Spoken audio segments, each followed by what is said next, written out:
Olá, pessoa! Hoje a gente começa o programa citando uma frase de Nietzsche. Sem música, a vida seria um erro.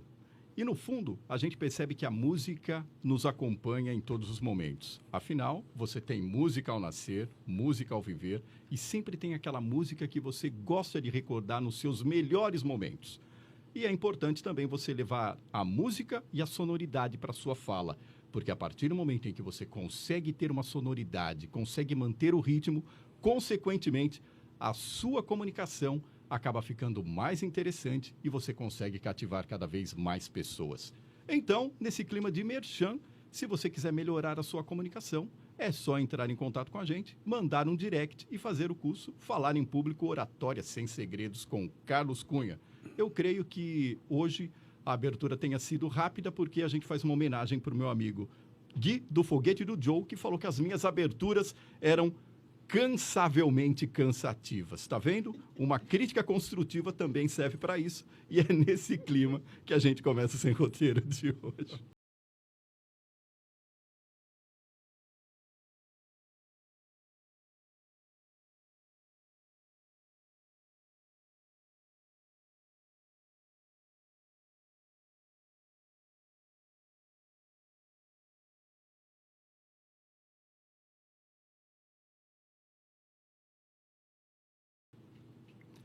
Nesta terça-feira, nós estamos recebendo duas grandes peças e dois grandes talentos jundiaianos aqui no meu programa.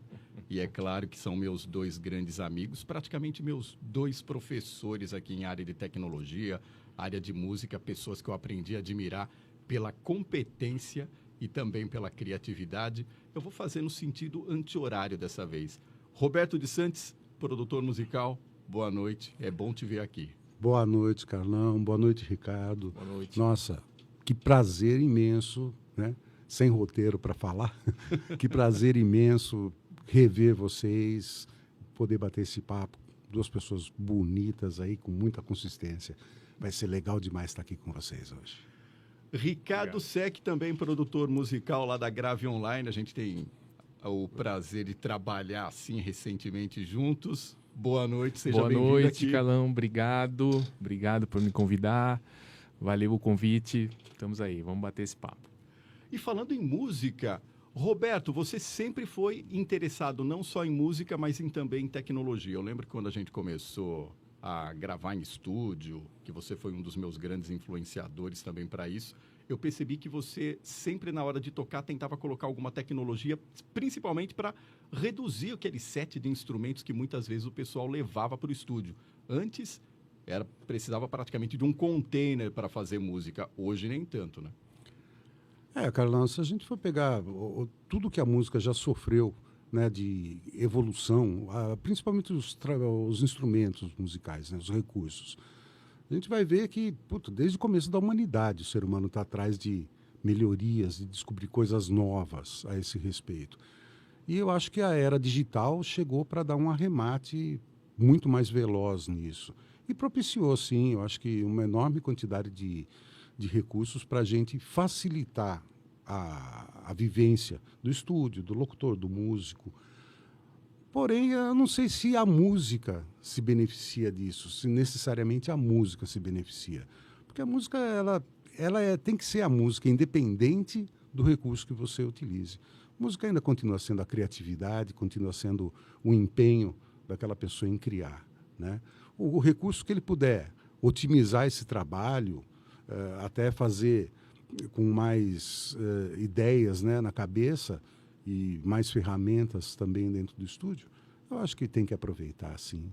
Eu acho que é uma boa ideia aproveitar. Ricardo, a gente estava comentando aqui com o Roberto essa questão de se reduzir o set e colocar praticamente tudo dentro de um software. Não inventaram muito isso ainda para as nossas baterias, né? Olha, que ideia boa. Eu só queria uma coisa, eu queria ferragem mais leve. Porque minha bateria até que ela é leve, mas a ferragem, cara, o negócio, quando você junta, depois você vai carregar aquilo, é um trambolho, meu, é pesado. Não sei, eu fico calculando assim, eu acho que eu vou aguentar mais tantos anos sem Dorflex. Sabe? De vez em quando um Dorflex vai bem também. ajuda a carregar os ferros. Exatamente. O Roberto citou também aquela questão do processo de criatividade de música, do processo de inspiração. Hoje em dia, a gente percebe também que tem muita tecnologia envolvida na hora da composição das músicas. Isso atrapalha a criatividade ou acaba ajudando na criatividade, Ricardo, dentro do seu ponto de vista? Ainda mais que a gente sabe que você fica praticamente imerso numa Batcaverna fazendo todas aquelas produções lá dentro da Grave Online. Dark Magic. Cara, no final das contas são pessoas. São pessoas que estão colocando a mão na massa ali, seja ela qual for. Pode ser um computador, hoje em dia geralmente um computador basta, porque você tem tudo ali dentro dele, mas você pode misturar, você pode ter sintetizadores analógicos, você pode ter... Enfim, tem muitas possibilidades.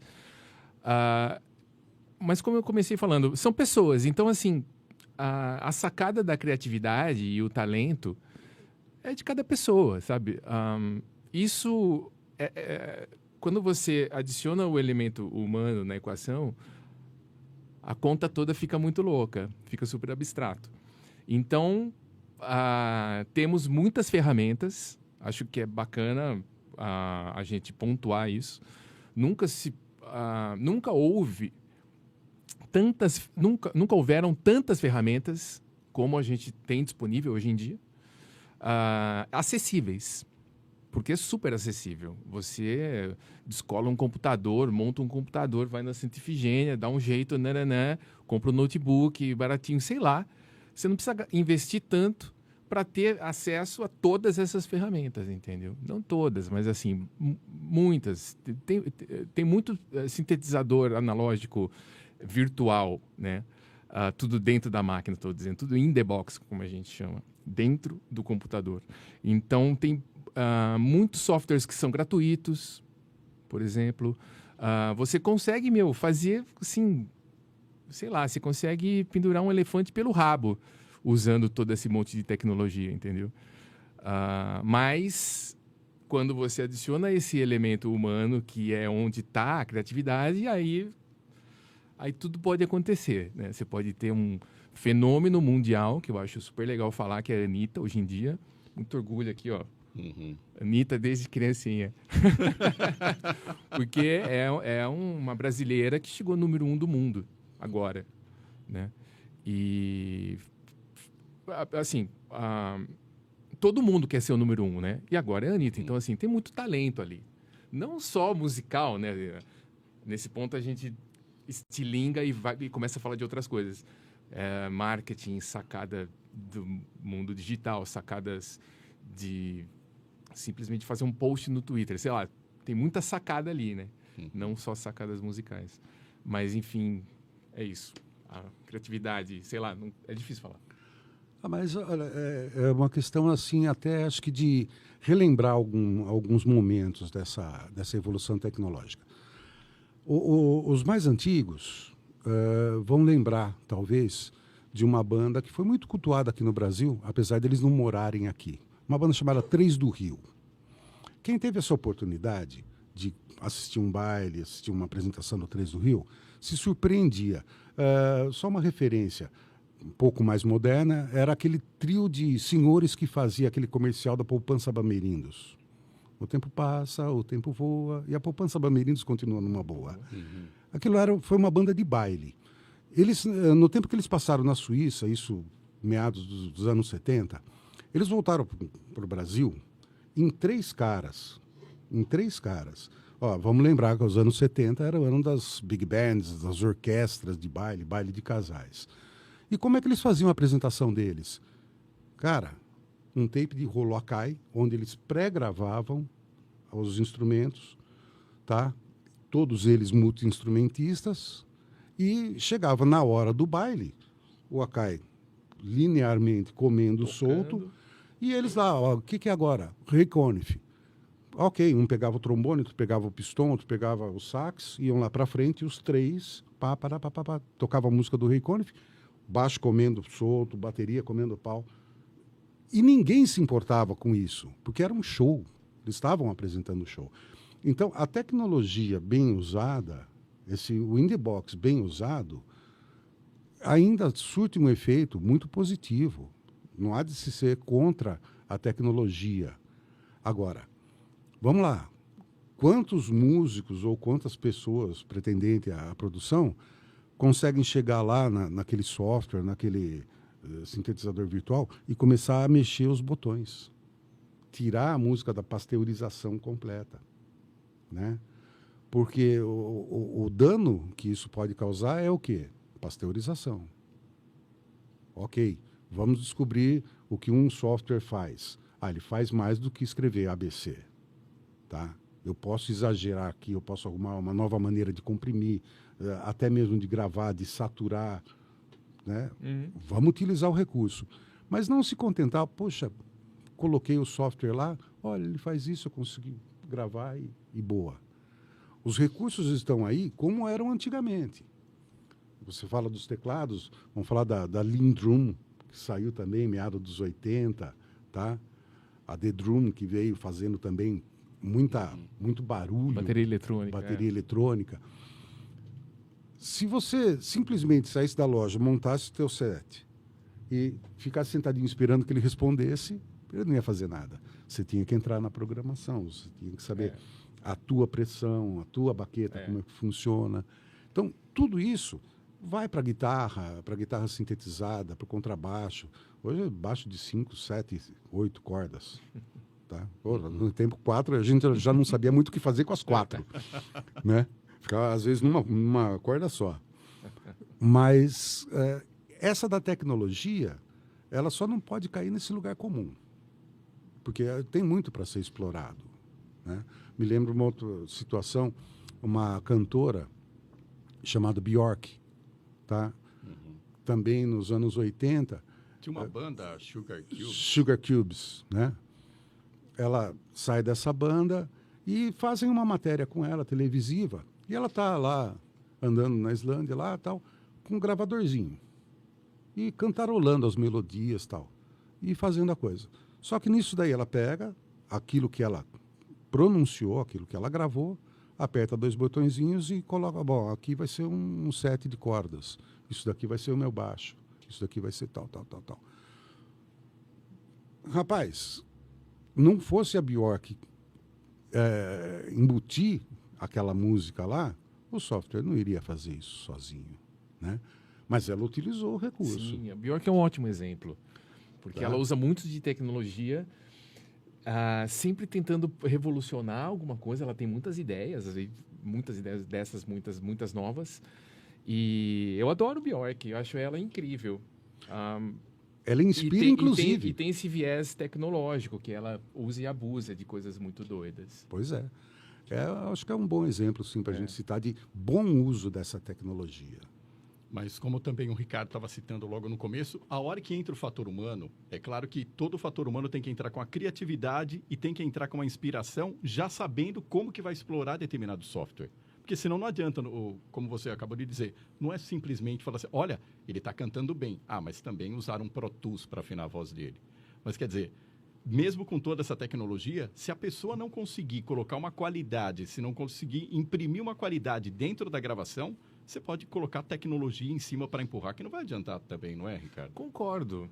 Né? Acho que estamos de acordo. A Microsoft investiu num algoritmo, 2018, acho, para que supostamente ele deveria criar música. Até onde eu consegui acompanhar, não tinha dado certo, e não sei se o projeto meio que não caiu assim, num beco sem saída, e meio que abandonaram. Então, quer dizer, vamos acrescentar um ainda nessa frase. Então, ainda a máquina não consegue substituir o humano para criar as composições, né? Principalmente as emoções. Você vê que tem o cara que chega lá com 24 pistas de VS, né? E, nossa, faz um barulho tremendo, realmente uma grande orquestra, mas não emociona tanto quanto aquele cara que vai cantar a sua verdade com um violão na frente de 30, 40 mil pessoas. Um show de estádio, e o palco, ele e um violão, né? Então, eu acho que a tecnologia ainda não vai demorar muito tempo, eu espero que demore muito tempo para se sensibilizar como ser humano. Enquanto ela for usada como ferramenta, meu querido, tudo bem, mãos dadas com ela. Eu aplaudo mesmo, aplaudo, porque eu sou grande usuário disso daí. Uhum. Exato. Estou tendo essa oportunidade hoje de descobrir coisas maravilhosas, tá? Vamos fugir um pouquinho só de dentro do estúdio, vamos falar da distribuição de música. Hoje eu estou em contato com um universo quase infinito de músicas, de autores, de compositores que eu queria ter ouvido naquela época, tá? Hoje eu consigo completar. Tá tudo disponível hoje. Está tudo disponível, as discografias, você fala, porra, esse cara, além do que eu sabia, ele fez isso também, ele fez aquilo e tal. Então, como base para você estudar e entender o que está acontecendo hoje, eu não vejo como dar um passo para trás, não. Adoro o banquinho e violão, desde que feito com sentimento. Também não chega lá, vucu. Isso daí o robozinho faz, né? Tchaca, tchaca, tchaca, tchaca, tchaca, tchaca, tchaca. Né? Dá um cara, vamos botar sensibilidade. Mas é insubstituível mesmo. Você, desde... Você pode ir num barzinho, no Vila, já que a gente está em Jundiaí... Sim. Ó. A terra do ó. A terra do ó. Então você pode ir no Vila, ver uma banda, e o Vila tem ótimas bandas que tocam ali, Vila Pizza Bar, desculpa mexer. Ou você pode ir na Sala São Paulo assistir ao Zesp. A experiência ainda é única, né? Ainda você não substitui isso. A gente precisou fazer live durante essa época de pandemia, por exemplo, que, porra, ninguém mais aguentava live, né, meu? Porque, um show ao vivo é muito mais legal. A live da live. Nossa, pelo amor de Deus. Exatamente isso. E não tem nada rouba essa questão dessa questão do calor humano também. Principalmente para quem é músico, o teu maior combustível acaba sendo o público. Sim. Essa troca, né? Exatamente. E com relação o Roberto citou aí também essas grandes big bands e afins, com os grandes compositores de antigamente, levando em consideração para o pessoal que está fazendo música agora, você acha que eles ainda são uma grande referência para esse pessoal mais jovem ou não necessariamente? O pessoal mais jovem quer apertar um botão e ver as possibilidades que aquilo consegue fazer com a voz, que consegue fazer com um determinado tipo de instrumento? Porque antes a música tinha todo um conceito, tinha toda uma concepção, e agora parece que o negócio que está meio eletrônico, tipo assim, vendeu, eu vou fazer e vamos ver no que dá. Eu acho que tem um segmento nessa parte que corresponde a essa realidade, triste realidade que você está comentando. Fiz alguma coisa, vendeu bem, eu vou repetir aquela fórmula. Mas a gente não pode esquecer também que o mercado que distribui música também mudou. Tá? Essa mudança faz com que muita gente já se desapegue um pouco daqueles programas que eram os ditadores do sucesso. A rádio, eu acho que sofreu muito com isso, tá? Porque o grande ouvinte de rádio, ele tinha, pela sua natureza, saber o que era sucesso e não fazer o sucesso daquela música. Hoje os papéis se invertem. Se você garimpar legal, é você quem está fazendo o sucesso daquela música, daquele artista, tá? E a gente não pode esquecer também que tem toda uma questão cultural envolvida nisso daí. Eu estou tentando fugir das novelas, mas eu não posso deixar de observar o seguinte: grande parte das trilhas sonoras de novela, por exemplo, hoje, são revisitações musicais de sucessos passados. Uma grande parte disso. Então, você vai ter, numa novela que está passando hoje, né, na data de hoje, você vai conseguir ouvir Elton John da década de 70 revisitado, com um pianinho, cantado por uma mulher. Tá? E isso daí, para muitos compositores ainda, né? Você vê um Josh Groban que não traz, ele é intérprete, tá? Ele populariza a música, a clássica música, né? Não a música clássica, mas a clássica música. Ele traz para a sonoridade do presente. Mas o que ele vai fazer? Ele vai buscar aquela emoção daquele compositor que já gerou aquela emoção. Ele só está revitalizando ela. Então, dentro desse universo, eu acho que você vai ter um público já bastante dividido, né? E quando se firmar os novos caminhos para essa busca esse novo mercado, né?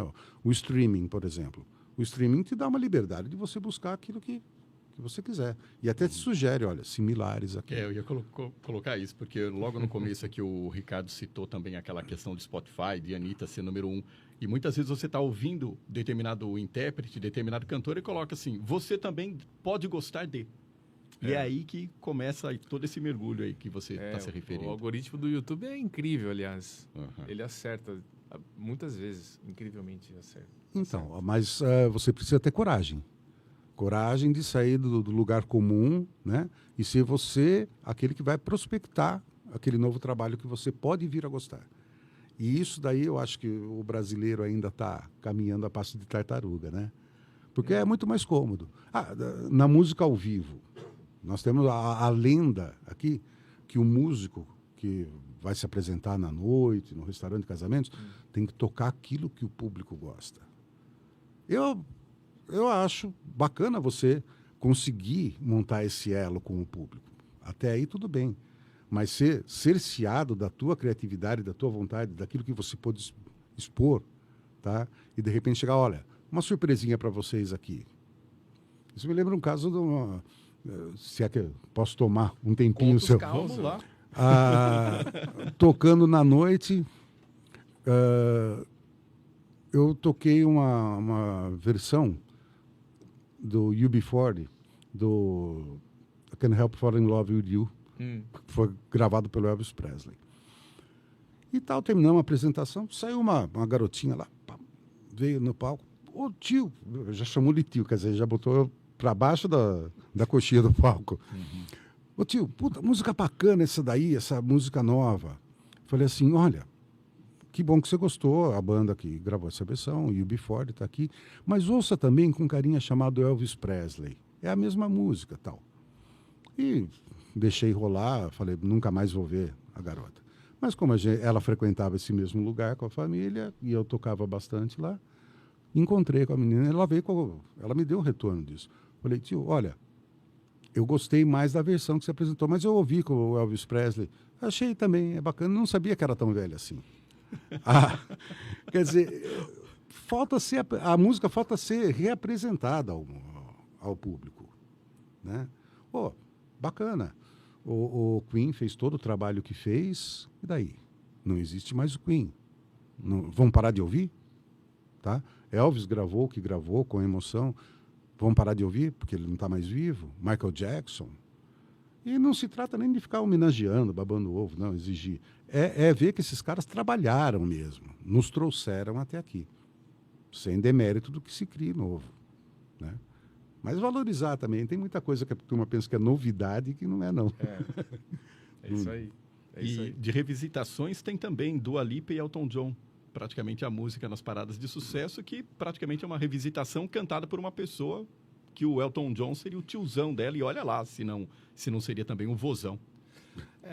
A música popular, ela fica o tempo todo dando esse loop, né? Ela joga para... Assim, a Amy Winehouse tinha um som da década de 50.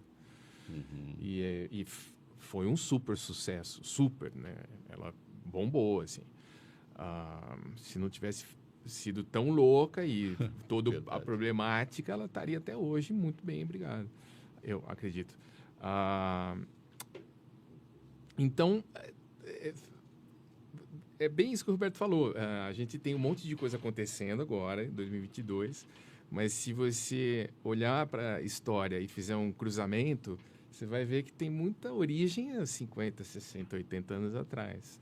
Se você expandir essa pesquisa, você vai descobrir coisas até anteriores, com música clássica. Então, tem linhas assim que Tchaikovsky usou no começo do século XX.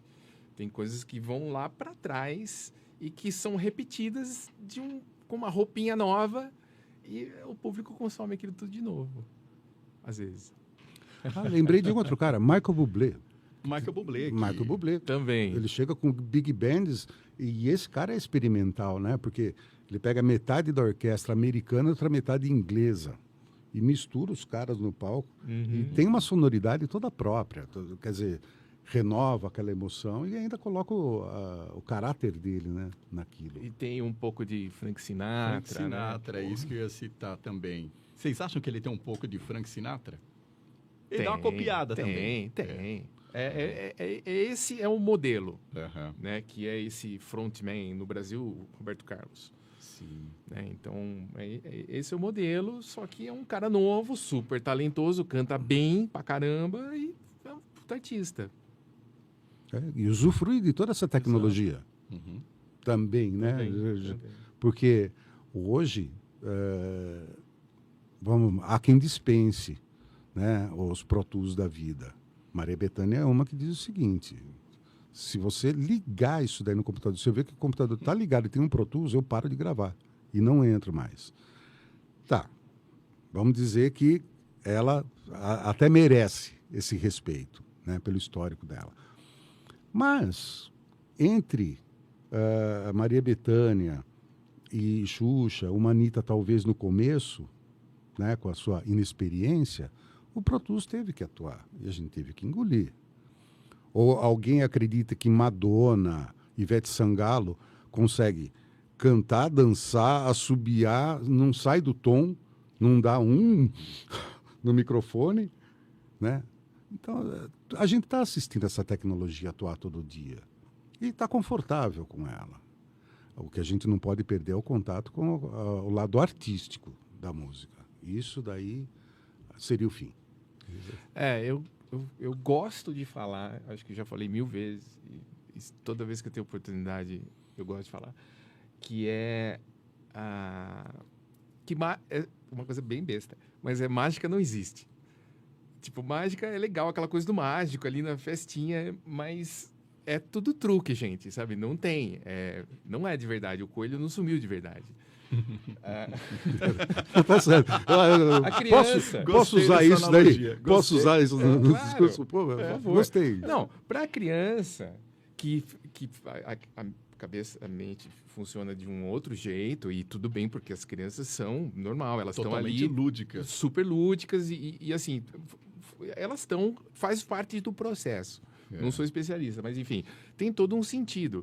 Agora, para quem já cresceu, para quem é adulto, então fica a dica, tipo, não tem mágica, sabe? O Pro Tools, quando você usa um autotune da vida, o Melodyne, desculpa falar um pouco tecnicamente, mas são programas que afinam a voz. A voz fica afinada, porque são programas que têm a capacidade de identificar a nota que foi cantada e ajustar essa nota na escala, ok? Ele só faz isso. O seu timbre continua sendo o seu timbre. A tua interpretação, timbre e interpretação são as duas coisas que definem o cantor, né? Continua sendo do cantor, entendeu? O Pro Tools, junto com esses programas que afinam, eles só afinam. Eles não dão interpretação. Eles não dão emoção, não dão vida à música. Entendeu? Então, assim, o mais importante continua sendo responsabilidade do cantor. Entendeu? A vantagem é que hoje em dia a gente tem um monte de vozes afinadas, super afinadas, que você não ouve desafinação. Então, tudo bem, beleza. Mas isso é um pedaço só. Né? Levando um pouco para esse lado seu de produtor, também do Roberto, e a gente já teve a oportunidade de trabalhar em estúdio junto. Você colocou... O Melodyne tem a capacidade de fazer a afinação de acordo com o cantor, mas depende também da inspiração e da forma como ele colocou tudo aquilo à frente do microfone. Muitas vezes, ou é só uma questão de vaidade, agora mexendo um pouquinho com vaidade, com o nosso lado egocêntrico de produtor, etc. e tal. Quando você se depara com um talento que não está tão formado dentro do seu estúdio, aí você consegue formatar aquela voz, deixar aquela voz apetecível assim para o mercado. Não dá aquele aperto no coração quando alguém chega para você, não reconhece praticamente o teu trabalho e vai direto no cantor que você precisou ficar horas e horas produzindo ele e falar, nossa, como você cantou bem, e você teve que imprimir todo o teu talento também, todo o teu Pro Tools ali em cima para empurrar aquilo? Bom, vou responder primeiro. Agora é a hora da polêmica, né? Vamos lá. Não, vamos lá. Assim, Fica à vontade. eu sempre achei que se inventaram a tecnologia, fizeram a ferramenta, está disponível, é só você comprar que você tem, que nem um martelo, assim, é uma ferramenta que você usa para pregar um prego ali na parede. Então, assim, se está disponível, se existe, vamos usar.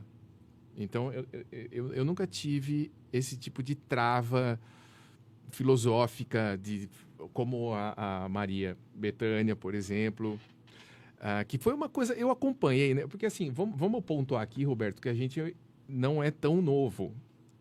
A gente começou... Vamos falar, a gente está tudo certo tempo. na base, passamos dos 40, né? Passamos. Você é muito gentil. Você é foi uma gentil. gentileza. Foi né? gentil pra caramba. Não, porque eu tô conferindo pelos nossos shapes. O pessoal olha e fala, viu, não parece que você tem tudo isso. Não, mas músico não envelhece, não sei o que é isso. Não mesmo. Viu? Não, eu tenho 51. O Roberto tem mais do que eu.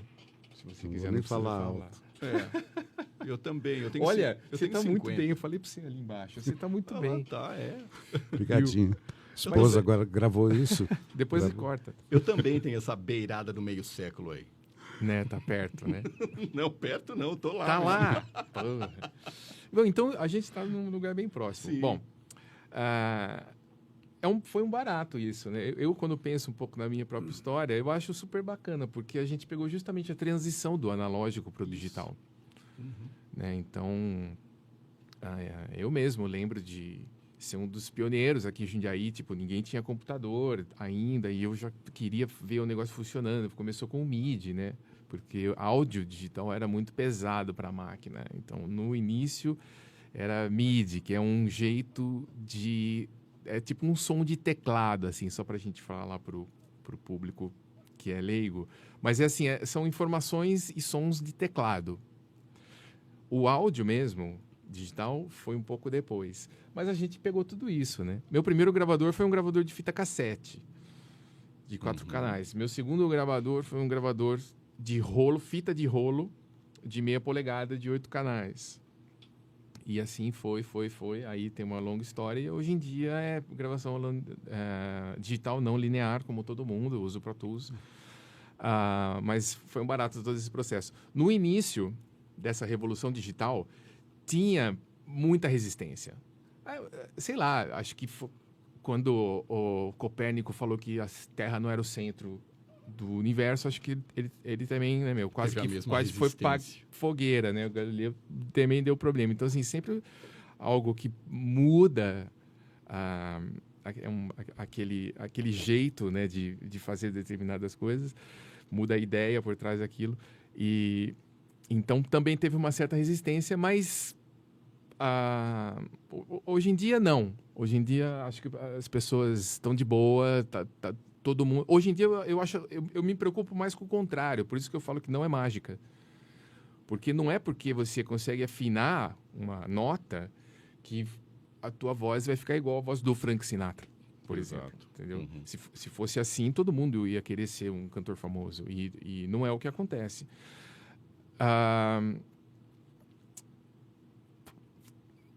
Como que eu posso concluir essa ideia?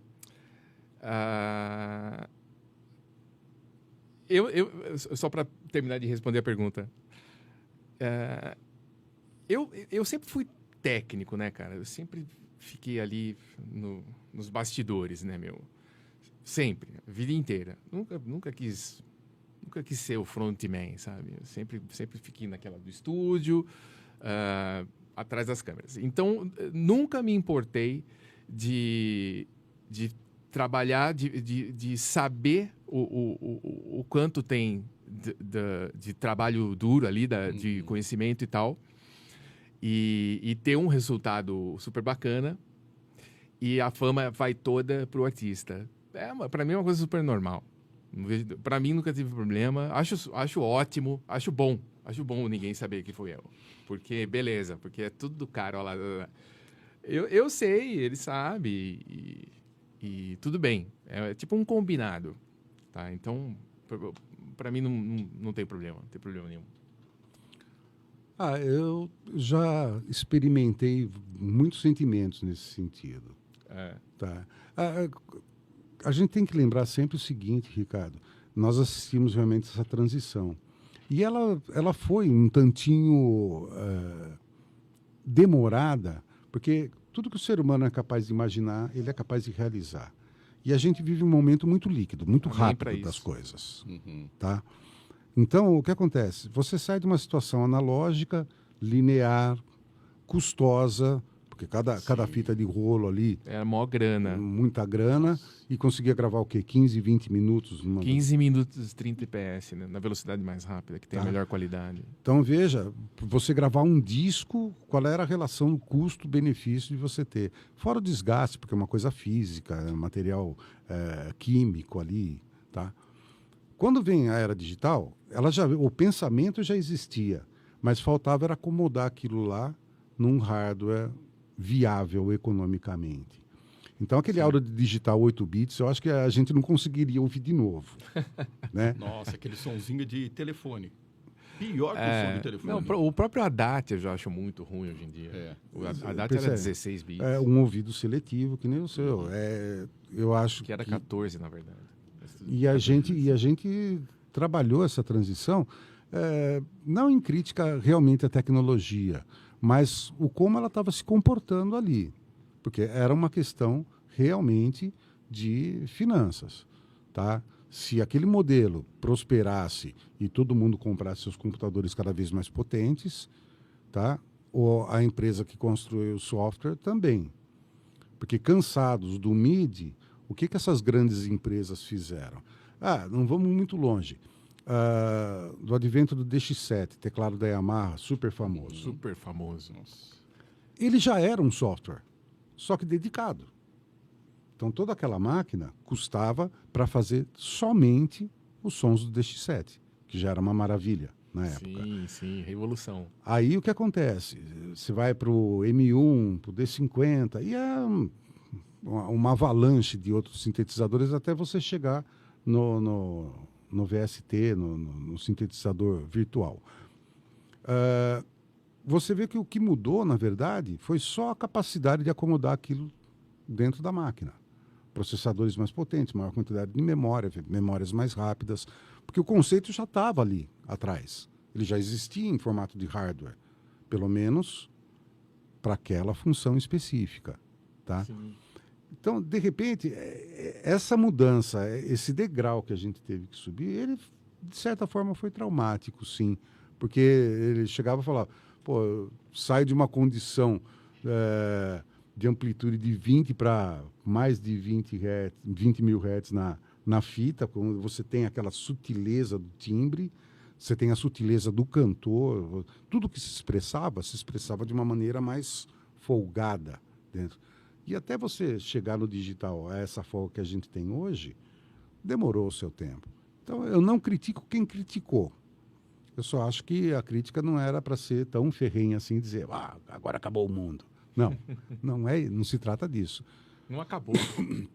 Até porque os novos softwares que hoje você fala, estava dizendo sobre a bateria, né? Uhum. Só lembrar que o Neil Peart também ficava sempre nos bastidores, né? Sempre, nunca foi, né? Eu não dava entrevista. Ele não dava entrevista, não ia lá na frente agradecer público. Não queria saber de público. Não. Você fala que estava sempre nos bastidores, mas o Neil Peart A também. gente tinha muito em comum. Agora Menos tocar. Só faltou tocar parecido. Vamos lembrar que hoje você tem em todos os instrumentos, tá? Violão, guitarra, baixo, orquestração e bateria. O que os softwares estão privilegiando hoje? Pô, nós já gravamos um piano Steinway Yamaha com um microfone Neumann a não sei quantos dB lá no Abbey Road. Já fizeram isso daí uma centena de vezes. O som do piano gravado estava excelente. Agora, eles estão embutindo o quê? São técnicas. Técnicas, sutilezas. Então, hoje você compra um software que se propõe a ter uma imensidão de sons de bateria, mas que vem com o quê? Com um processo de um baterista que vai lá e grava com suas nuances e coloca naquele sample player, né, naquele programa, o sentimento do baterista. Vou fazer tal virada aqui, não sei o que tem. Então, ele está usando um músico? Está usando um músico. O que me chateia, a pergunta foi para ele, o que chateia em mim é o seguinte, é o desrespeito de quem usa livremente esses programas, não fazer uma única menção a quem os produziu, tá? Quem auxiliou. Então, eu acho que isso daí merecia ser cobrado desse artista, né? Seria a mesma coisa que falar assim, toca aquela música do Ney Matogrosso. Pô, você tem certeza que não é do Tom Jobim? Não, não, é o Ney. Não, ele canta, ele interpreta, mas a música é do Tom Jobim. Então, eu sou dessa velha guarda, sabe? Eu gosto de prestigiar cada macaco no seu galho ali, no bom sentido da palavra. E eu acho que hoje o usuário dessa tecnologia está se equivocando em não lembrar do histórico, desses nomes, tá? Que produziram, que fizeram ele ter essa liberdade, essa facilidade, né? E salve, o gravador de 4 pistas, era uma maravilha. Você fazia os bounces ali, né? Ping-pong. Só nós dois, piada interna. Você tinha 4 canais, cara. Então, a fita cassete aí, molecada. Para vocês, essa fita cassete tinha lado A e lado B, né? Tinha que virar igual o disco, mas era fita. E colocar no ponto com a caneta ainda. Às vezes a caneta era a ferramenta mais útil. E esse gravador tinha 4 canais. Então, era o lado A e o lado B. Então, era o canal left, right do lado A e o left, right do lado B.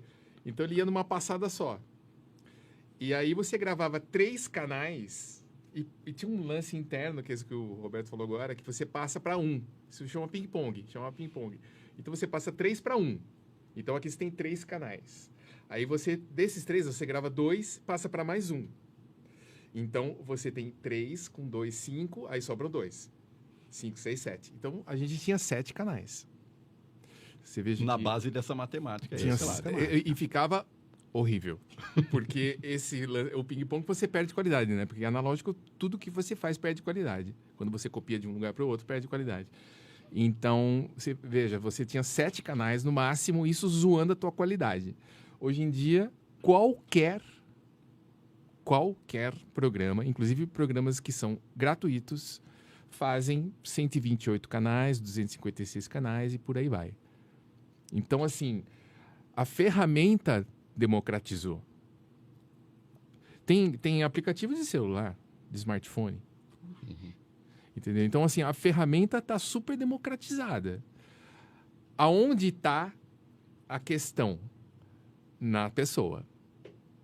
Né? Porque quando eu e o Roberto, quando a gente lembra dessa época que a gente começou, era mega elitizado, cara. Você não tinha acesso.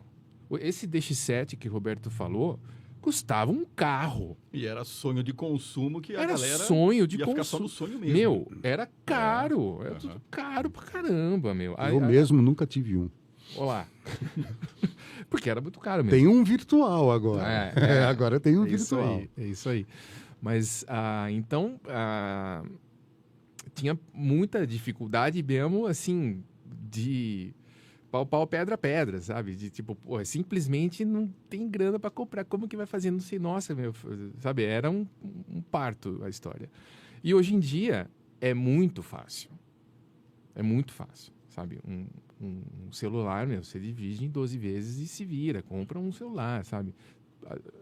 As pessoas têm muitos celulares, né? O Brasil é um país que tem quase todo mundo tem celular, né? Acho que são, sei lá, 80 milhões, não me lembro agora, desculpa. Esse número não vale, gente. Tá? Mas, assim, é um país que comparativamente falando, tem bastante celular. Então, assim, para você baixar um aplicativo gratuito e fazer uma música ali, cara, se você for super talentoso, você vai fazer. Não tem mais a barreira que a gente tinha naquela época. Mas só dar um lembrete em cima disso que você está falando. Perto de 1970, com um gravador de 4 canais, foi lançado um disco que se chamava Secos e Molhados. O que essa banda... Eu tenho o disco. O que essa banda provocou em termos de revolução em todos os aspectos, tá?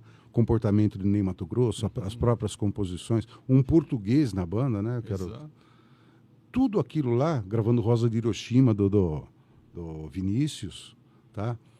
Foi gravado em 4 canais. Então, que bom. Bom você citou isso daí. vamos ter lá nossos celulares, nossos programas gratuitos, vamos ter os pagos que são também muito bons, né? Mas vamos reconhecer uma coisa: talento primeiro. Porque o talento continua sendo insubstituível, Né? né? Então, continua, né? Como Mozart foi aquele fenômeno de pessoa que compôs a primeira peça aos 5 anos de idade. Então, assim, tinha muito talento ali, naquela criança. Puxa. Né? Então, essa questão continua sendo uma questão humana, né? A máquina ainda, eu sempre boto essa palavra ainda. Mas só batendo no martelo. Vamos usar assim com consciência. Vamos colocar nas capas do disco, gente. Foi usado tal programa, foi usado tal sintetizador virtual, tal programador. Coloca isso na ficha técnica. Na ficha técnica. Diz que os japoneses, eu ainda não tive a oportunidade de ver um CD, eles que gostam muito de revisitar gravações antigas, estão reavivando muito isso, na época do CD, o mais custoso não era gravar o CD em si, e nem remixar, remasterizar. Era o trabalho que eles tinham de pesquisa, porque diz que vinham uns encartes ali que nem o cantor brasileiro aqui sabia que existia tudo as aquilo. As edições japonesas são sensacionais. Tá? E aí você vê que a cultura de um povo em ouvir música e não a liquidez de 2.478 músicas dentro de uma caixinha mágica, né? Aparentemente mágica, que você eventualmente clica e vai parando na metade. Essa liquidez da vida e do respeito à arte é que está pecando um pouco. Você tem ferramentas maravilhosas, né? Estão lá com um míssil teleguiado para matar uma formiga. Tá? Porque a chance de se produzir ou reproduzir coisas maravilhosas, elas estão aí, estão na mesa, as cartas estão todas na mesa. Hoje não é segredo para mais ninguém, tá? Ainda mais essa geração que chega aí já sai apertando, né? Já pergunta a senha do Wi-Fi. Sim. Né? Eles têm muito mais afinidade com qualquer tecnologia que possa até vir. Desculpa, prossiga daí. A música, ela tem muito mais história pré-computador do que pós. Do que pós, né? exato. A gente está falando de coisas extremamente recentes, né? A gente está falando de final da década de 90 para cá.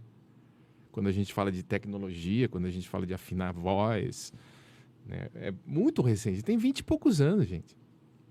É muito recente. E né? 20 e poucos anos para essa liquidez já é quase uma eternidade. Exatamente. Não, vamos pensar. Qual é a linha de raciocínio do jovem hoje? O quanto ele considera que alguma coisa é novidade? Eu não saberia dizer, mas vou dar um chute aqui. Tá? Pode ser novidade para ele, dentro do processo de vida dele, coisa de 1 ano. Eu ia falar 15 minutos. Não, seja um emprego, 1 ano, seja, sabe, uma faculdade, um estudo, um namoro. É que o mundo está mais rápido. Né? Então, a gente só tem que avaliar se quanto dessa rapidez está fazendo bem, né, para o próprio ser humano. É isso que eu chamo de vida líquida. Né? Ele escorrega pelos dedos. Tudo bem. Não estamos mais naquela fase de você fazer bodas de prata com teu emprego naquela determinada empresa. Esse cara é chamado de acomodado hoje. Você está lá há 25 anos, não sei o que tem, está na hora de... Não se mexeu. Por quê? Agora, qual é a perspectiva que a garotada tem hoje aí, que está vindo? Ficar 2 anos ali da área. E olha lá. E olha lá. Esse tempo está se reduzindo, está se comprimindo. Né? E isso daí, em vários aspectos. No consumo da arte também. Né? A gente pode falar até em termos de arte geral. Né? Quantos hoje, assistindo o Enredança que está acontecendo em Jundiaí, qual é o público que uma atividade dessa artística está conseguindo levar? Independente da sua divulgação ou não, porque o cara que é curioso, ele quer saber, ele fica sabendo e vai. Né? Então, acho que também a gente não tem que Olha, vamos anunciar aqui para todo mundo pela enésima vez que vai ter o Redança. Quem gosta, gosta, vai procurar saber. Agora, o que isso daí é de novidade para essas gerações que vêm? Qual é o respeito? Sabe, a história da bailarina. Puta, lindo ver no palco. Mas deixa ela tirar a sapatilha e vai ver os dedinhos. Vai lá fazer uma massagem no pé da bailarina, meu filho. Pra você saber que não é tão fácil assim. Não, fácil não. Não é fácil. A gente estava citando aqui aquela questão da facilidade, muitas vezes, das produções, que é o que você vê lá dentro da própria Grave Online. Hoje, você tem capacidade tecnológica ali dentro para uma pessoa mandar uma demo para você pelo celular, pelo WhatsApp, e você transforma aquilo lá num mega som. Tá. Não, legal. Então, deixa eu falar um pouco do Grave Online. Vamos lá. Legal. Roberto, dá aquela licencinha Vai. rapidão. O Grave Online foi uma ideia que eu tive ainda quando eu morava em Seattle. Foi tudo antes da pandemia, isso que eu estou falando foi 2017. Que eu estava na cabeça com essa coisa de como o mundo caminha para como a vida caminha cada vez mais nessa direção da internet, das coisas, soluções digitais para certas dores. Tá? Então, o Grave Online ele nasceu não da ideia de mudar o paradigma de um grande artista que grava num super estúdio, que tem orçamento para isso e tá tudo bem. Não isso. O Grave Online nasceu para atender o cara que compõe uma música, que sente vontade de se expressar através de uma música, sei lá por quê, o negócio desce do cosmos para a cabeça dele, ele vai e escreve, Talvez compõe. seja algo diletante. O cara fala, pô, vou fazer uma música, quero gravar uma música, quero mostrar lá no churrasco da minha família. Isso. Talvez. O cara, assim, a gente falava amador, hoje em dia a gente fala iniciante. Mas mesmo quando a gente falava amador, não tem nada de errado com o amador. Amador é só o cara que não depende daquilo para sobreviver. Entendeu? Amador não necessariamente tem algo pejorativo ali. Mas como a gente resolveu estrategicamente alterar essa palavra para iniciante. Então, assim, o cara pode ser iniciante, nunca gravou num estúdio profissional, ou o cara está muito longe. O Brasil é gigante, né? A gente está aqui em Jundiaí, que tem vários estúdios. A gente está do lado de São Paulo, que tem um monte dos maiores estúdios do Brasil. Campinas também tem ótimo... Enfim, a gente está num lugar bem bacana. Mas, o país é muito maior do que isso. O país é gigante, cara. Tem Acre, mano. O Acre existe, pô. O Acre tá lá. Só não xinga o Acre que corre-se o risco de ser cancelado também, já que a gente tá falando de tecnologia. Não, exatamente. Não, eu falei justamente porque tem até um documentário agora, né? O Acre existe, pô. Não, tô falando justamente... o Brasil é gigante e tem essas pessoas que elas não têm nada perto dela, não tem estúdio. Não tem, cara, simplesmente não tem. Por exemplo, o Grave Online tem clientes que tiveram que pegar barco e ônibus e, ao todo, viajar mais de 10 horas para conseguir chegar num cara que tinha um home studio para gravar a voz. Entendeu? Então, assim... O Grave Online, ele é uma produtora musical 100% online. Então, é isso que você falou mesmo, Carlão. Você grava a tua voz ali, grava a tua música, pega um violãozinho, põe um rec ali no celular, grava, pode ser dentro do WhatsApp mesmo, manda pra gente, e aí tem todo um processo que envolve bastante de tecnologia e também é humanizado, porque não é um algoritmo que faz a música, são pessoas reais, são produtores de verdade que botam a mão na massa e a gente entrega para os clientes a música finalizada. E, inclusive, no nosso pitch, tem essa apresentação, tem pessoas que choram. Tem pessoas que falam assim, pô, eu passei a vida inteira querendo gravar, nunca consegui, encontrei vocês na internet Cara, e aí o cara começa a chorar, sabe? Ali no meio do agradecimento. Então, fora, obviamente, que é uma startup, a gente está buscando alavancar e tem muitas coisas acontecendo. A gente já tem uma operação no México funcionando, a gente quer expandir para Estados Unidos e Europa.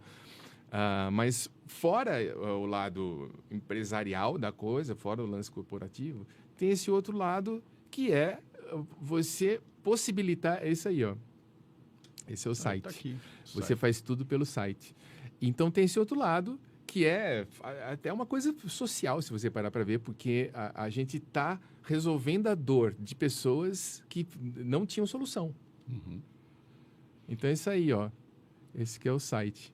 A título de curiosidade, quando a pessoa grava direto no estúdio, que a gente já teve essa oportunidade de fazer aquela integração entre o produtor e o artista, no caso, tem sempre aquela coisa, não ficou legal, volta, não ficou legal, vamos fazer aquela parte de novo? No caso do Grave Online, eu mandei a demo para vocês lá, eu moro lá no Acre, mandei a demo para vocês aqui, de repente você olha lá, tem uma frase que parece que não está casando a métrica, não está casando alguma palavra, está meio esquisito.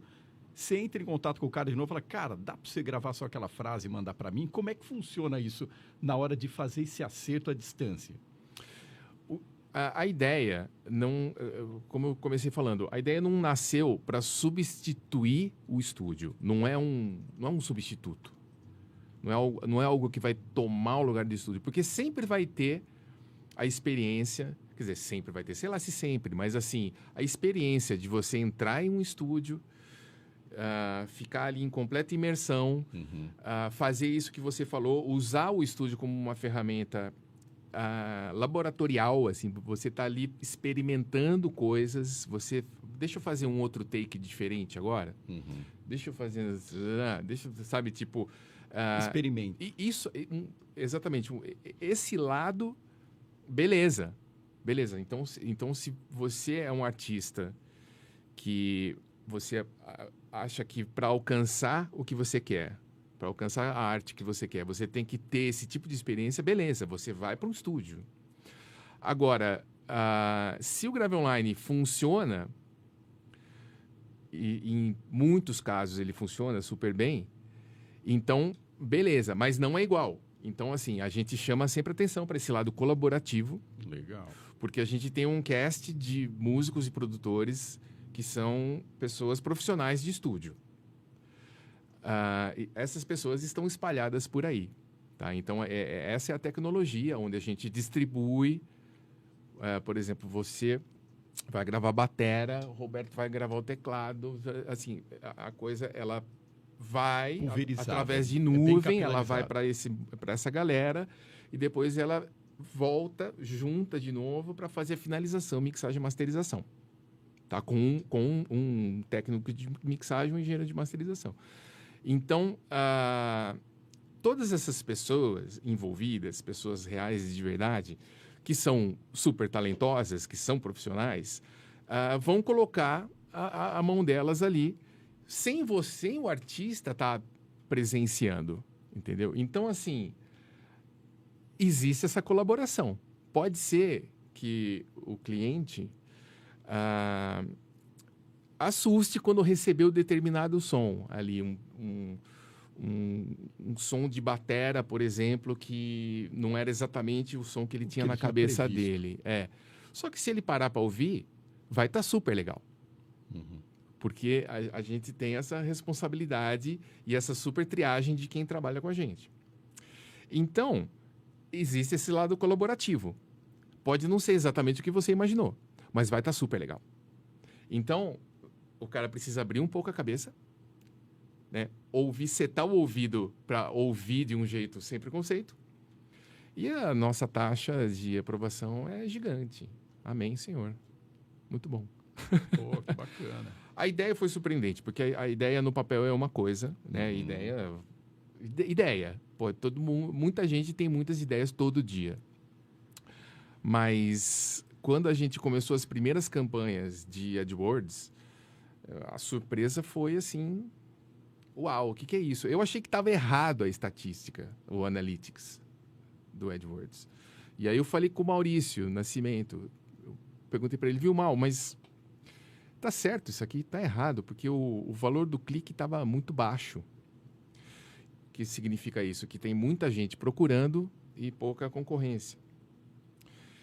Aí ele falou assim, cara, conferir 3 vezes está certo. É isso aí mesmo. Então, assim, tem muita gente que a gente não sabia que é compositor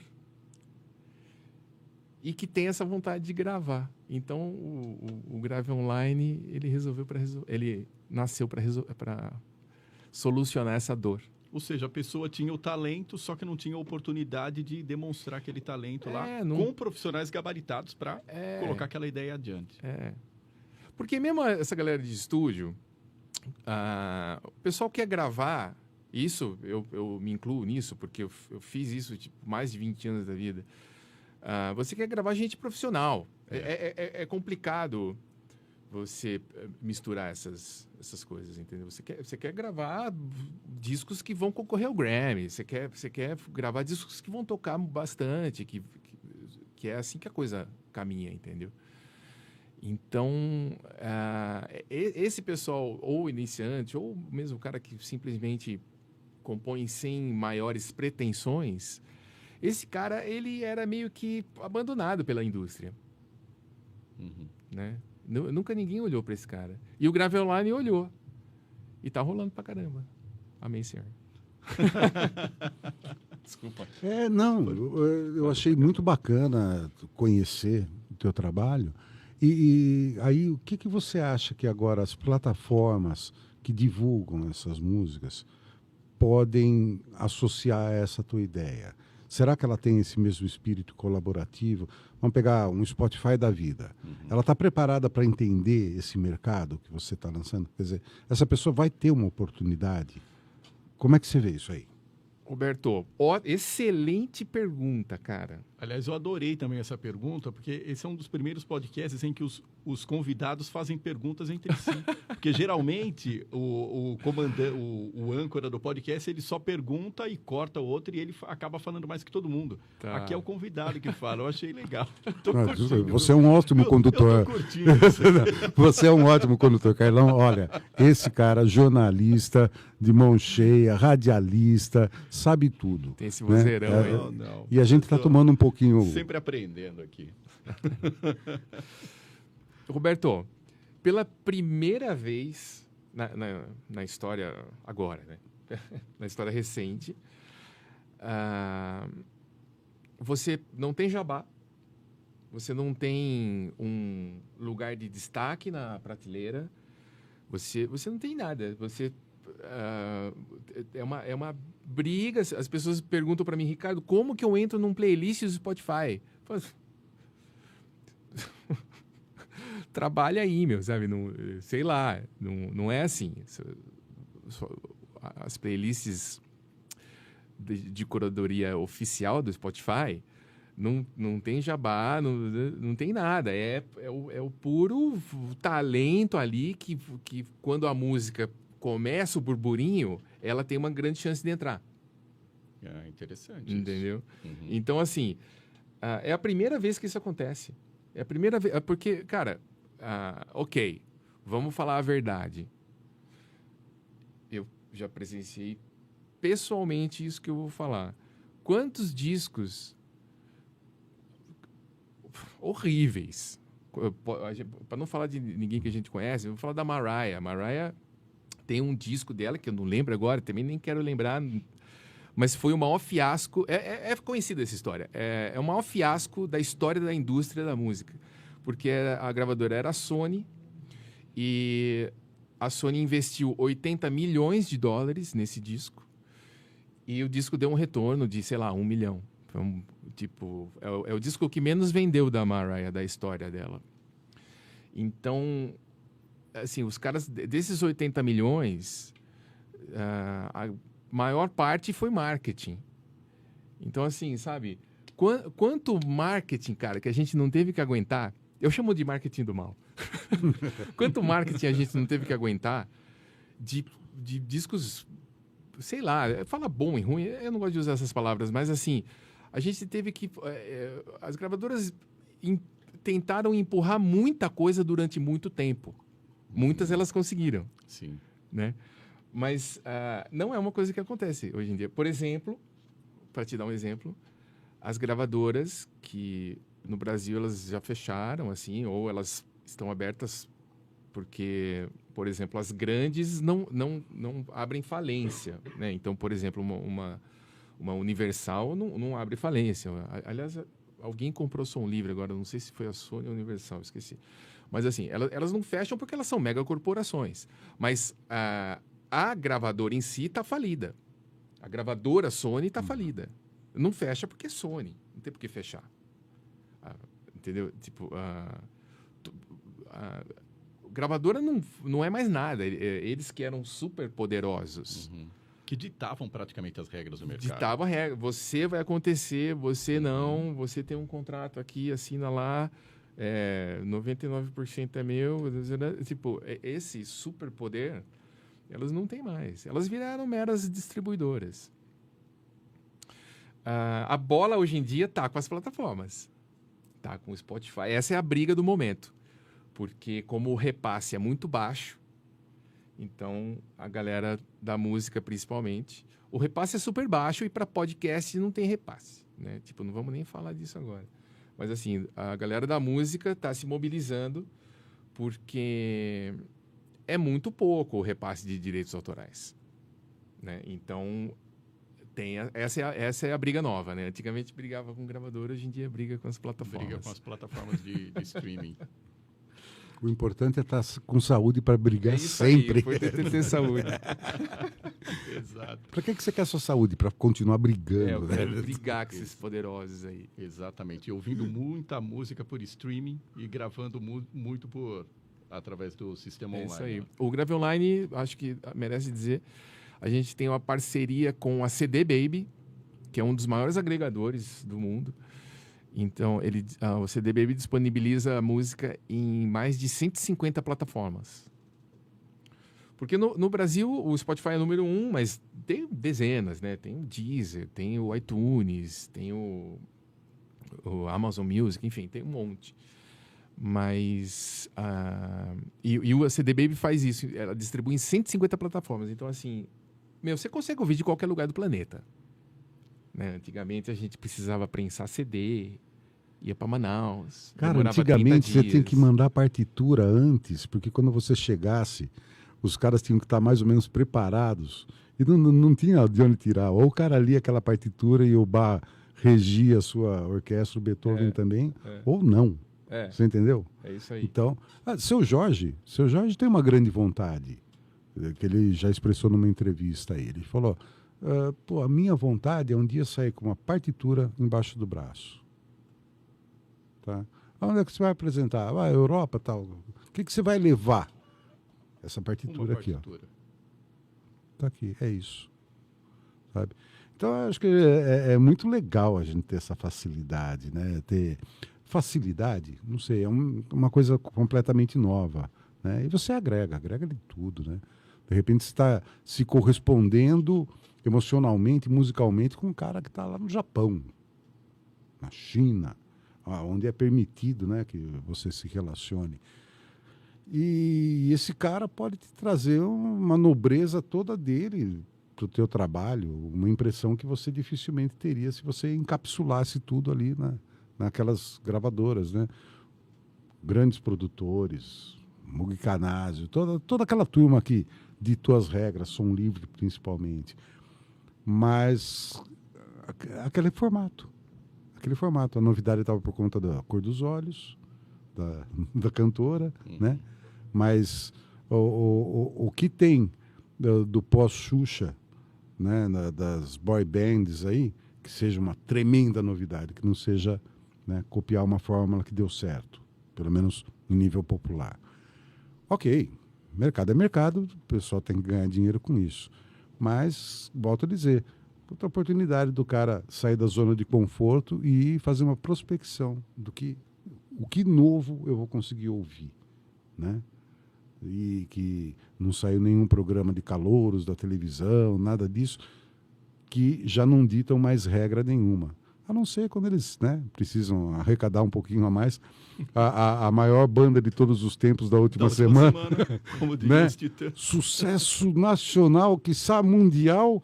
E eu nunca ouvi aquela música, cara. Eu falo, olha, eu sou despreparado. Mas está muito nichado mesmo o mercado. O mercado da música, porque, assim, ela... Sei lá, vamos falar do Elvis. Beleza, Elvis Presley, uau, superstar. Daí, na década de 70, os caras falaram assim, não, mas viu, esse negócio dá grana. Tem muito dinheiro aqui. E tem mais dinheiro ainda se a gente explodir um artista muito. Então, foi exatamente essa estratégia da década de 80. Então, você tem Michael Jackson, Madonna, você tem Dire Straits, você tem esses super artistas gigantescos, né? U2, que pegavam, sei lá, 90 e... Sei lá, pegavam quase que o bolo inteiro. Hoje em dia, espalhou isso. E acontece esse fenômeno aí. Comigo acontece toda semana. A música que tá bombando, a música tá tocando muito. Eu nunca ouvi. Aí... Pensava que era só eu. Meu amigão, Chuchu, tá trabalhando com um artista que chama João. Você conhece? Já ouvi falar. Olá, Mas é porque você é antenado. Eu já ouvi falar, mas eu não conheço a música. João. Já ouvi falar. Também, eu tô na mesma situação do Carlão. Eu nunca tinha ouvido falar. Eu falei assim, Chuchu, quem que é esse João, velho? Cara, aí ele falou assim, peraí, ele me mandou, eles fizeram o Lollapalooza. Tocaram na abertura do Maroon 5 também, esses dias aí, naquele show, nesse último, semana retrasada. Mas ele me mandou um vídeo do Lollapalooza, tipo, lotado, né? Aliás, foi o Lollapalooza mais lotado de todos. Cara, sei lá, quantas milhares de pessoas... E a galera cantando a música dele. Ele filmando assim da house, a galera cantando. E eu falei, porra, Chuchu, você arrasou, hein, cara? Tá legal, tá massa. Ele é ótimo, né? Ele é um dos melhores técnicos do Brasil. Ele e o Renatinho Riva também. O Renatinho tá fazendo monitor. 2 caras de Jundiaí, ali. Que legal. A terra do óleo. Isso aí. Falando em questão de perenidade de artistas aqui pra gente encerrar. Citamos aí Michael Jackson, citamos Madonna, citamos Dire Straits. Falamos de nicho de música em meio a toda essa tecnologia. Esses artistas novos que estão explodindo agora praticamente no streaming, vocês acham que vão ter toda essa visibilidade daqui? Não vamos colocar muito para frente, mas daqui uns 10 anos? Será que eles serão lembrados daqui 10 anos, assim como a gente lembra dos nossos ídolos lá da Beethoven? Década... de Beethoven, Mozart, Queen, Elvis Presley, Beatles. E aí? Que você Eu acha, gostaria Rubens? de ser menos taxativo, mas eu vou te dar o que eu acho. Não.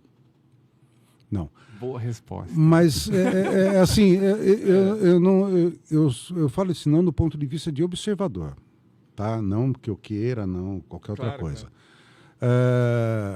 Antes de falecer, o baixista do Yes, Chris Squire, foi indagado sobre essa mesma questão.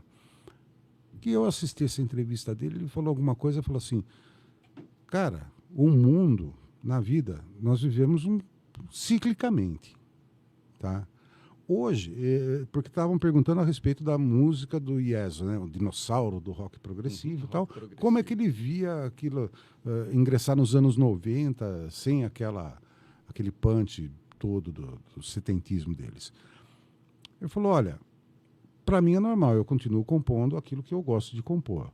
Mas eu não posso esperar que o novo público aprecie sempre o meu trabalho mais antigo. Então nós estamos vivendo esse ciclo. Ele está na curva negativa. Mas talvez eu não, e aí se confirmou com a morte dele, mas um dia esse ciclo se reverte. Então eu acho que a apreciação de um artista, nós talvez aqui sejamos a última geração que tinha, assim, via nesse artista um ídolo, tá? Musical. E, de uma certa forma, não acredito que as gerações pós-90 tenham esse mesmo sentimento do que a gente. Mas não digo também que nunca mais venha a acontecer. eu acho que futuramente, até para uma necessidade humana de referência temporal, você vai precisar disso. Porque essa questão da música, de você ter um ídolo, é uma referência temporal que fixa no seu momento de vida. Tá? Olha, eu vivi... quando eu fui no parquinho, tocou essa música, era o Roberto Carlos. Quando eu dei o primeiro beijo na namorada, aquela música do Zé Augusto. Memória sensorial, memória auditiva e tudo isso. E isso daí vai provocando o que você faça esse playlist e mantenha ele contigo. E é lógico, é aquela cobrança, né? O artista que foi bom para você, você chora a morte de uma maneira muito egoísta. Pô, deixa o cara descansar, pô. Ele já fez, ele já produziu aquilo. Não vamos cobrar dele aos 80 anos, né? Eu lembro muito que os meus heróis, aqueles que não morreram de overdose, estão velhinhos e já não conseguem mais tocar até, né, aquela virilidade musical. O Paul McCartney tá com 80. O Paul tá com 80. 80, fazendo show no Brasil, ano sim, ano sim. E lotando os estádios. Ele corre. E outra, fazendo em pé, né, o show. Fazendo Porque em pé. geralmente a gente fala corre, assim, viu? Passa de uma canta- determinada idade e o cara começa a investir nos acústicos. Mas não é porque o cara, nossa, vamos investir no acústico. É porque não aguenta ficar em pé mais, né? Então volta pro banquinho e violão. Ao contrário do Não, Paul, né? ele corre. Ao contrário do Paul. Ele canta Helter Skelter no bis. O cara é um animal. Então tem que Então, falar. mas só para reduzir e passar a bola para o Ricardo, eu diria o seguinte: eu não acredito que essa geração seja de cultuar seus heróis. Tá? Muita liquidez no raciocínio e no modelo de vida. Mas eu torço para que no futuro, o mais breve possível, esse sentimento retorne. Eu acredito ainda assim que o ser humano vai, se não pelo amor, pela dor, ele vai precisar voltar a ter essa referência, né, que o prenda à terra. O Andy Warhol, ele falou, né? Ele arrasou nessa coisa que ele falou. Ele disse, no futuro, todo mundo vai ter seus 15 minutos de fama. Então, é uma coisa que está bem acontecendo. Eu acho que o mundo está diferente. É isso que eu acho. Eu acho que apples and oranges, sabe? Antes era maçã, agora é laranja, é outra coisa. Então tem tudo a ver o que a gente falou da democratização da produção musical. Tem tudo a ver com a democratização do streaming, que disponibiliza qualquer música do mundo para todo mundo do mundo. Então a produção, nunca se produziu tanta música, inclusive durante a pandemia foi um recorde.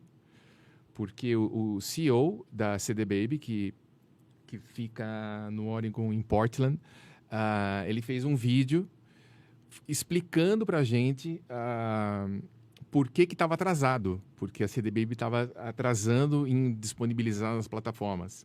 Porque tinha muita demanda. Então, assim, muita música sendo produzida principalmente ali naquele começo da pandemia, quando ainda as pessoas estavam segurando a onda. Então, o nego sentou a bunda na cadeira e produziu música. Então, assim, tem muita... Resumindo o que eu quero dizer. Tem muita música sendo produzida. Muita, como nunca foi produzido antes. Essa música, ela vai para as plataformas, ficam disponíveis para gente ouvir no mundo todo. E isso está criando esses milhares de segmentos, milhões de nichos. Então, a coisa casa, entendeu? Tipo, tem toda uma certa lógica. E é justamente por ter muita produção e dessas muita gente talentosa, muitas bandas super interessantes. É por isso também, é um dos fatores, entre vários, que acelera as coisas. Entendeu? Porque, antigamente, eu comprava um disco do Kiss, que eu adorava quando eu era moleque, quando eu tinha meus 12 anos de idade. Eu comprava um disco do Kiss e ficava ouvindo 6 meses. Entendeu? O mundo era diferente. Hoje em dia, no Spotify, velho... Eu falo Spotify, tipo... Qualquer coisa. Sinônimo de YouTube, qualquer coisa que seja. Você tem tudo ali, né? E é legal ficar estilingando para vários, né? De repente você cai até numa música clássica, você sai de um lugar comum e tal. Então, assim, Eu adoro ouvir música, passei a vida inteira ouvindo música, adoro ouvir música e continuo com essa fixação. Eu adoro descobrir coisas. E como tá tudo ali, naquela caixinha, eu tenho muitas playlists que eu fico fazendo, assim, tentando organizar, mas depois eu nem volto para ouvir, porque eu já tenho outras coisas novas acontecendo. Então, é uma loucura. Obrigado, Roberto de Santos. Obrigado, Ricardo Sec. Para mim que agradeço. Um prazer, uma satisfação imensa poder contar com vocês aqui nesse Obrigado podcast. Logo Prazer, quando eu Zé comecei, lá no primeiro programa, eu falei assim, Roberto, eu ainda vou te chamar. Legal. Numa das gravações que eu fiz lá com o Sec, falei, cara, a gente ainda vai bater um papo lá no podcast. E eu creio que esse aqui é só um preâmbulo daquilo que a gente vai conseguir daqui para frente. E com certeza a gente vai voltar aqui para bater mais papos diferentes aqui relacionados à música, criatividade e, se não a modernidade líquida, a musicalidade líquida. Por que não? É isso aí. Isso aí. Obrigado. Prazerzão, muito obrigado pelo convite, obrigado por essa oportunidade de rever esse cara aqui, tá? Mora do coração, não paga Inspiração, aluguel. Roberto foi inspiração. Muita bondade de vocês. Sucesso ao podcast, sucesso a toda a equipe aí. Beleza, pessoal? O maior Valeu. carinho que a gente foi tratado aqui. Valeu. É isso.